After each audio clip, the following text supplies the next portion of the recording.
So you don't drink coffee at all? Look at that. I messed it up. No. Well, I mean, I do, but like I said, it's always that sweet stuff. I drink only like frappuccinos and extra dulce something. I don't know. Like, I don't even know how to order coffee.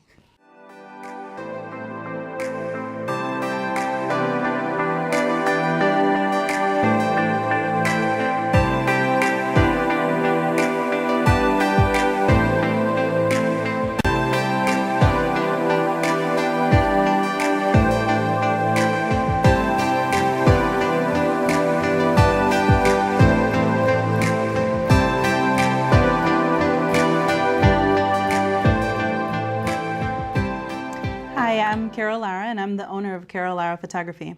I'm a portrait photographer, but I also have a passion for the advancement of small businesses. Today, I'd like to talk with you about how quality photography and your brand go hand in hand. There are instances when photography is crucial to your brand. I'd like to share 3 things with you that you need to have photographed today. Number 1, you. As the owner, you're the face behind your brand. It's been proven that the number 1 thing that helps to create a loyal following or clientele is a relationship. Well, in order to start a relationship with someone, you should always put your best foot forward. You want to present yourself in the best light. For example, in my business, I offer personal branding photo shoots that really help to convey the owner's personality along with showing the viewers what services or products that my clients are providing. The more people feel like they know you, the more they'll remember you. And that's exactly what we want as a business, to be remembered and to be recommended. Number 2 is behind the scenes. People want to feel like they're a part of something. You ever wonder why reality TV is so popular? It's because people want to relate to who they're watching. This calls for business owners to be more vulnerable, but showing a little or a lot of what goes on behind the scenes is a great way to continue relationship building with your clients. A professional photographer can help curate those exact scenarios that'll help tell your brand story. But even if professional photography isn't in your budget, or let's say you're a diehard DIYer, your cell phone has potential too. Now, it'll take time, and we all know time is money, but if you have no other choice, then you should definitely work with what you have. I'll go over a few tips on how to achieve the best cell phone pictures as possible. Number 3, products. We've all seen pictures out there from people that sell products, whether that's online or on a storefront, that are painful to look at. At least that's the way I feel when I see them. The thing is, their product may be excellent, but some of the photos that are being presented don't do their product any justice. And I can guarantee you that people are not engaging with those postings because people aren't able to relate quality with what they're seeing. I, for one, feel devastated, especially when the products are things that people are putting in their heart and soul into, like food or jewelry. A lot of times the photos look too dark, have messy backgrounds, or they're blurry.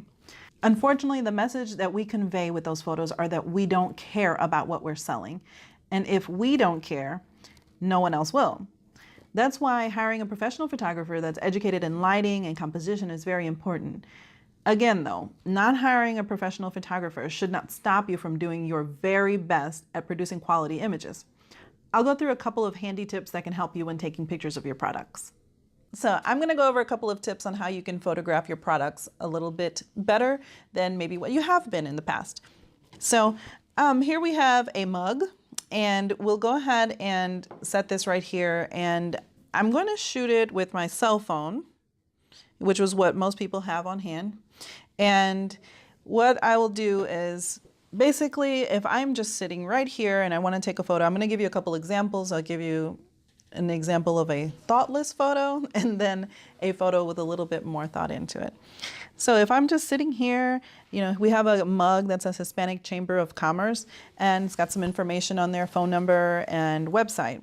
So if I'm sitting here and I just take a photo of it, I guess that would be maybe our first instinct, is to go down and just take a photo of it like that.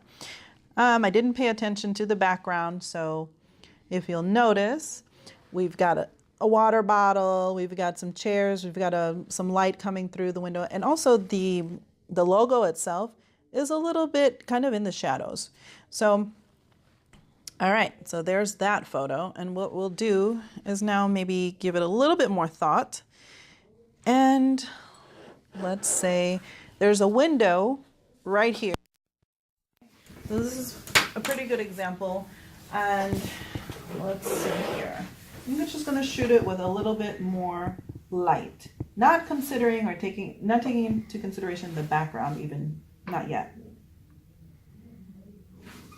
Now, if you take a look now, you can see the logo just a lot better. It's a lot more bright.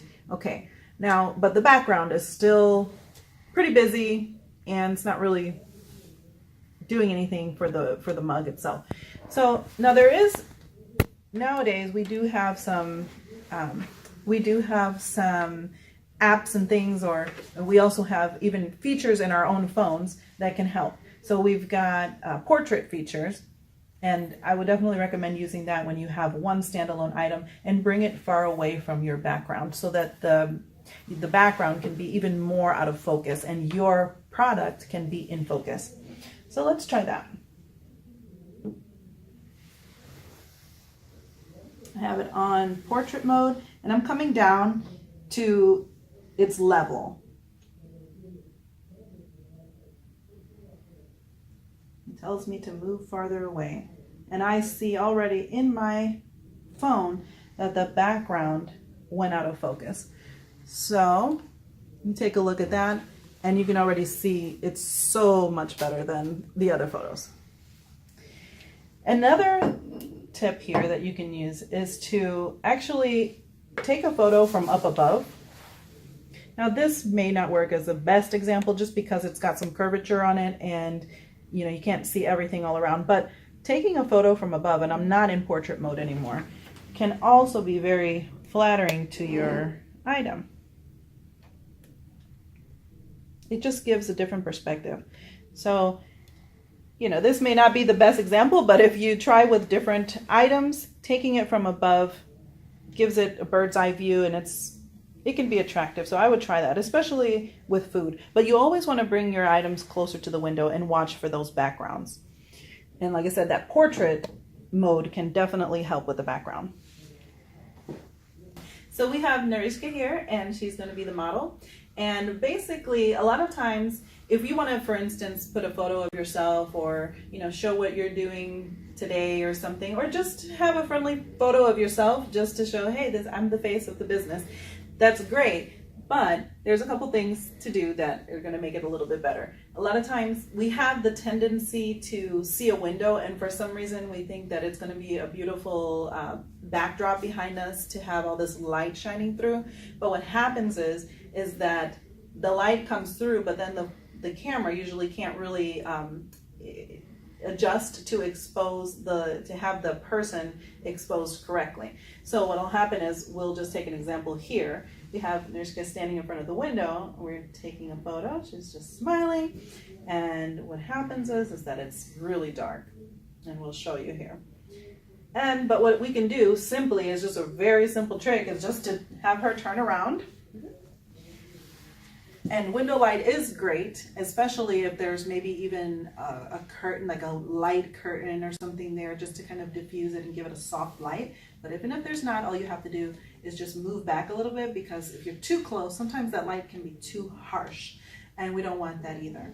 So right here is about perfect. She's about maybe 4 feet away from the window, and I'm just going to take a photo of it. And actually what I'll do is I'll put it in portrait mode.